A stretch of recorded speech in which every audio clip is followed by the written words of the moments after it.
ओंकारेश्वर जी, अगर टकराव की बात करें तो मुझे लगता है कि पहले संकेत तो मोदी सरकार ने तब दिया जब किरण रिजिजू को उन्होंने पार्लियामेंट्री अफेयर्स मिनिस्टर बना दिया।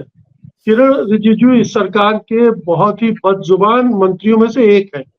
उन्होंने विपक्ष पर जिस तरह से हमले किए हैं पिछले 10 सालों में, शायद वो गिरिराज सिंह और उसी कैटेगरी में आते।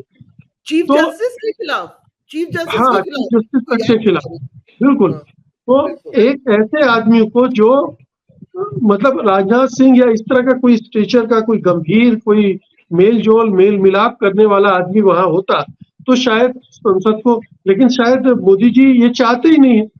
मोदी जी क्या यही चाहते हैं, कन्फ्रंटेशन, और अपनी ताकत का इजहार इसी से करेंगे वो। देखिए, मोदी जी ने जो शुरुआत कर दी है वो वास्तव में टकराव वाली शुरुआत है। किरण रिजिजू का, जैसा कि सभा जी कह रही थी, मैं वही कहने वाला था कि उन्होंने तो चीफ जस्टिस के खिलाफ भी जो है वो स्टेटमेंट दिया था, और बाद में उन्होंने, चीफ जस्टिस ने शिकायत करी थी, उसके बाद ही इनको वहां से हटाया गया था। मोदी जी के सामने शिकायत करी थी किसी फंक्शन में, मुझे यहाँ तक याद है। तो अभी ये छोटा सत्र है, 24 से शुरू होकर 3 जुलाई तक चलने वाला है।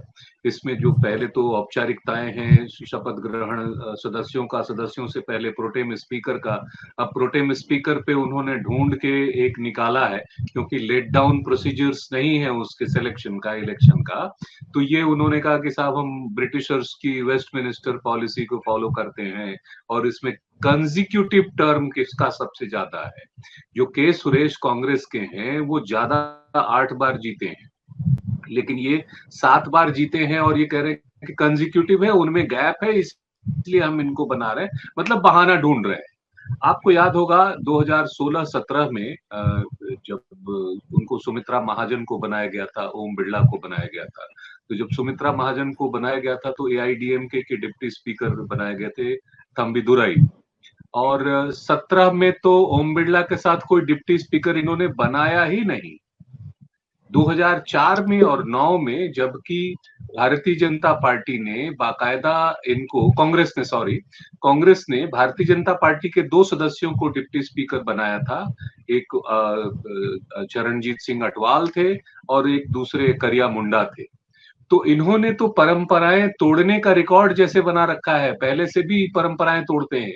आप पिछले संसद सत्रों को देख लें तो अधिकांश जो बिल पास हुए हैं बिना स्टैंडिंग कमेटी में उसमें गए हुए पास हुए, ज्यादातर बिल, कुछ बिल्स को इन्होंने भेजा है, लेकिन जो बहुत इंपॉर्टेंट बिल्स हैं उनको उन्होंने स्टैंडिंग कमेटी में भेजे बगैर और जल्दीबाजी में जो है उसको पास कराया है।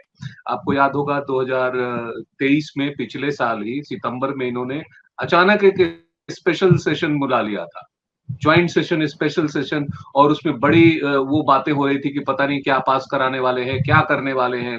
दरअसल उनको नई पार्लियामेंट में बैठना था और एक वो शिगोफा छोड़ना था, तो उन्होंने विमेन रिजर्वेशन बिल को उसमें पास कराया कि साहब हम विमेन रिजर्वेशन बिल जो है, अजीब सी बात। तो इस बार ये सब चलने वाला नहीं है। इस बार विपक्ष जो है वो पूरी तरह लामबंद है, मुस्तैद है, और बहुत बड़ी संख्या में भी है। तो इनको संभल के चलना पड़ेगा। अगर किरण रिजिजू या इनके लोग अगर गलती करते हैं तो हाउस वैसे नहीं चलने वाला है। आप देखिए, जैसे कहते हैं ना, सर मुड़ाते ही ओले पड़े, अभी सरकार बनी नहीं कि तमाम तरह की समस्याएं सामने आ गई हैं। जो पुरानी समस्याएं हैं, सतत समस्याएं हैं, उनको छोड़ दीजिए, महंगाई, बेरोजगारी, किसानों के मुद्दों को छोड़ दीजिए। अभी तो ये पेपर लीक का इतना बड़ा मामला आ गया है कि देश का तमाम युवा वर्ग जो है इससे आंदोलित है, और शिक्षा मंत्री कह रहे हैं कुछ हुआ नहीं, फिर उसके बाद उस पर कमेटी गठित कर रहे हैं, फिर इंक्वायरी हो रही है, फिर इधर उधर मामले को भटकाने की कोशिश हो रही है। तो एक बहुत बड़ा मुद्दा है। इसी तरह से आप देख रहे हैं लगातार ट्रेन दुर्घटनाएं हो रही हैं और लगातार पुलों के गिरने की घटनाएं हो रही हैं, और वो एनडीए सरकार वाले राज्यों में हो रही हैं।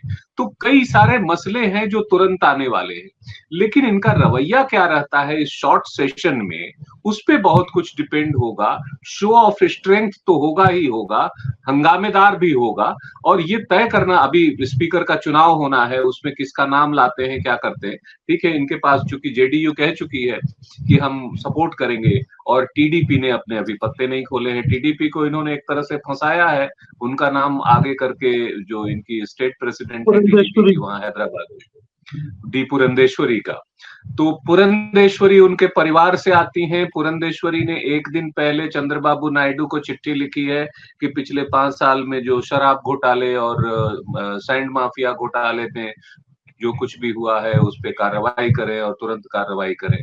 उनके रिश्ते जग जाहिर है, स्वीट एंड सॉर रिलेशन, पारिवारिक रिश्ता है, लेकिन एक दूसरे से पॉलिटिकली दोनों 36 का आंकड़ा है। तो चंद्रबाबू उनको एक्सेप्ट करते हैं कि नहीं करते हैं, या कोई तीसरा नाम आता है सामने, ये एक देखने वाली बात होगी। उससे पता चलेगा कि क्या होना है। डिप्टी स्पीकर ये अपोजिशन को देते हैं या नहीं देते हैं, उस पे भी जो है वो एक टकराव होगा।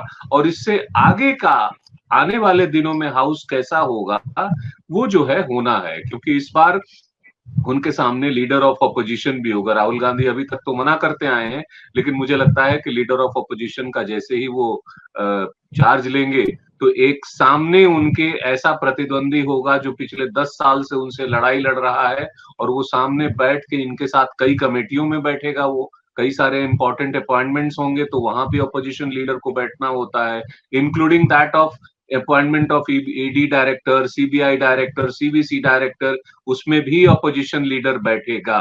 तो इसलिए ये आने वाले दिन आसान नहीं रहने वाले। जिस तरह से ये हाउस चलाते रहे हैं, अधिकांश चीजें जो अपोजिशन पार्टीज उठाती रही हैं उसको ये एक्सपंज करते रहे हैं। पिछले स्पीकर ओम बिरला या इवन सुमित्रा महाजन भी, और इंपॉर्टेंट इश्यूज को उठाने नहीं देते थे। साथ साथ बड़े पैमाने पे 78 से लेके 150 सांसदों तक को इन्होंने हाउस से बाहर कर दिया था और मनमाने तरीके से हाउस को चलाया था।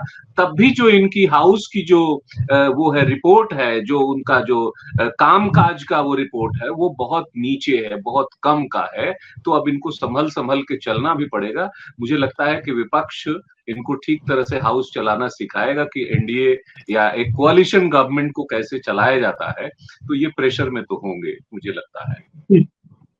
सत्य हिंदी का ऐप डाउनलोड करें गूगल प्ले स्टोर पर।